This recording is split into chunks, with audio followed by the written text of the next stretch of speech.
Quality is a function that no organization can afford to ignore. So these people are omnipresent and they are required to be present, and their presence will only increase going further in all the organizations. Because if you have to plan for quality, you have to have say of the quality person in all the upstream functions as well. So their role is only going to enhance. It will become increasingly more meaningful with more data getting accumulated through industry 4 kind of things. With more analytics happening, things will become much more faster, much more responsive, much more powerful, and consequently these roles will assume much more importance, provided of course they also go much deeper into the equipment side, because statistics all said and done is a shortcut. Without knowing engineering fundamentals, you just count numbers and based on numbers you decide something. Now you can go up to a limited depth with that. Beyond that, of course, one has to go in engineering fundamentals. So it's time that QA people also become equipment competent, equipment savvy, and they find out the real root cause of why things become inaccurate in machines, because of things like play, thermal variability, wearing out, movement of center of gravity during the machining process, and so on. Yeah. Yes, but I'm sure that is going to come, and it's going to be a good, rewarding experience for anybody to go in this function. There are powerful softwares which are coming to support quality function, which are very interesting, which are niche, which are expertise oriented, and I can see very good prospects for anybody going into this field. In terms of quality, quality personnel and auditors are a much dreaded species. Why are people generally scared of them? Because they reject whatever good work you think you have done. As far as other agencies are concerned, uh, actually formerly the concept was quality control or end of the line quality inspection, where after the whole thing is done, one quality inspector used to decide whether what you have done is okay or it has to be thrown. Okay. So, and of course, once something done by you is rejected, you get some discredit for that. So, people were always scared of quality person, and they always thought of keeping him in good books so that he will be kind and not so ruthless as to reject almost everything that you have done. Right. So, people were scared for one reason, but basically the reasons are quite different. If there are more rejections, see, quality control man or quality man does not decide to accept or reject based on his own decision. He has to go by the rule book. Just like a judge has to go by the constitution while giving a judgment. Okay. That freedom is not there for QA person to take his own subjective decision of passing or not passing a part. Ultimately, if the dimension is within tolerance, he has to accept it. If it is out of tolerance specified by the designer, he has to reject. He does not decide the tolerance. He does not decide the accuracy level that is given on the drawing. So, actually the decision is not his. He is just an X-ray machine operator. Now, you can't blame X-ray machine operator for a fracture detection. So, it's like that. Okay. But yes, people do get scared when they take X-ray that something will come out in my pathology report, something will come out. So, that is the kind of scare from QA person as well. Uh, Actually, QA has to work by the set rules set by designer, and he does his job as is supposed to do. Only thing is, yes, that job does not suit many, so people are scared and worked up when that fellow comes. Is it true that they can transform the quality performance of the organization? How can they?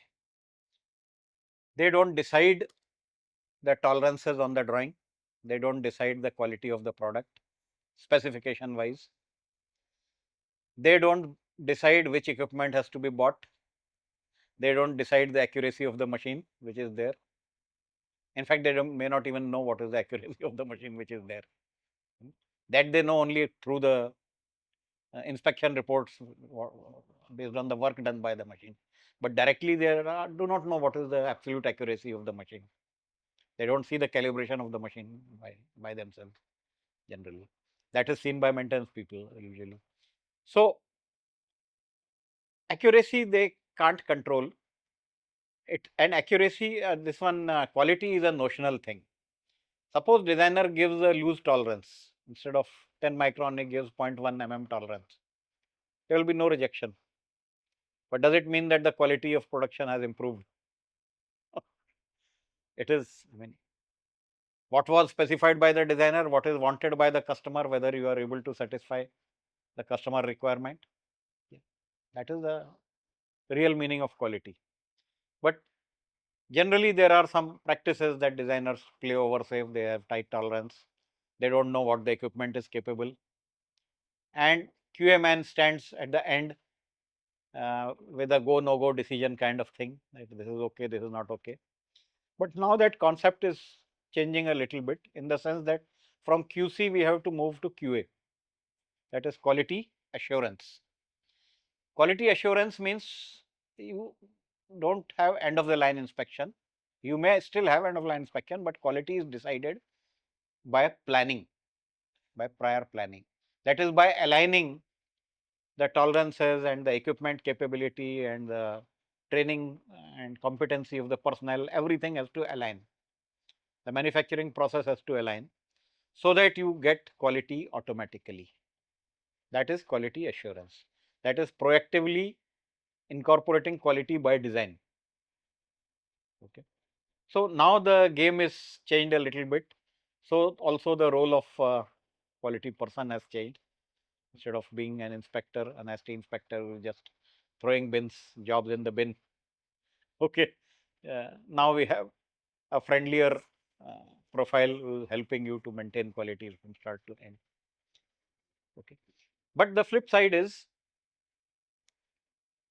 quality person, quality manager is blamed for the underperformance in quality for the organization.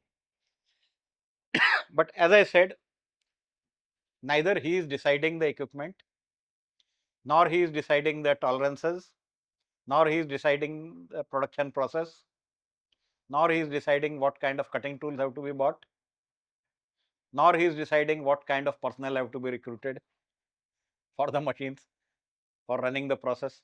So how can you hold him accountable for the outcome? It's like holding X-ray machine responsible, X-ray machine operative responsible for the outcome, for the diagnostic outcome. Yeah.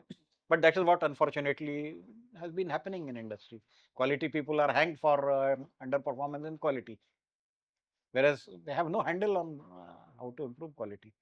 They do only post-mortem. They have lot of data, rejection data. They can do lot of analysis. They can do all kind of 8D problem solving and 7 tools of problem solving and whatnot. All kind of management buzzwords they implement. All kind of procedures they follow, templates they follow in trying to analyze, trying to pinpoint the root cause. But then they are not equipment competence. They cannot repair the machine. That is maintenance job. They don't know what is the root cause in the machine, what is leading to the problem. They only do upper some statistics and just sectionalize the problem, that the problem is sitting in this bucket. Okay. So that's their uh, usual contribution which is seen. So they cannot solve the problem till the end. They just sectionalize it based on a statistics, based on numbers. That too, if it is a mass production company, statistics is applicable.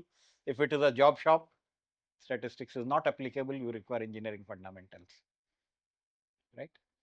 So if statistics is applicable, probably you can apply artificial intelligence and do some analytics going further in industry 4, industry 5 world. But if it is a job shop, There are no numbers. You can't afford a single casualty. So you can't afford a scenario where in a detective novel, if 20 murders are there, then only detective is able to find out who is the culprit. Yeah. That kind of luxury you don't have in job shop. Yeah. So things are challenging, but yes, it is a tech intensive, I would say, career where nowadays people have to learn about a lot of exotic technologies which go in metrology, advanced metrology, non-contact metrology, digitization metrology, and so on. Yeah. Yeah, legally I know Yeah. tech savvy. So are these tech savvy jobs?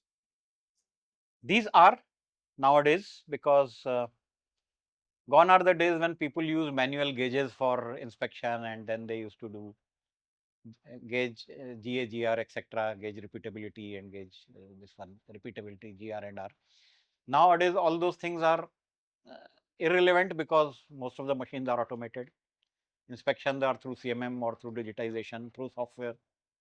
Okay, so they are not any longer much dependent on operator. Of course, they still are to some extent, in the sense that how to make a setup of an optical instrument also is operator dependent to some extent, but then not to that extent that how to hold the gauge and how to remove parallax, etc.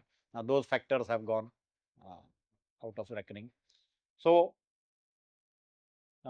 it is a tech savvy job. People have to get used to advanced CMMs, technologies, software tools, analytics, and lot of high tech has come in metrology. So yes, it gives a good opportunity to learn all those exotic things.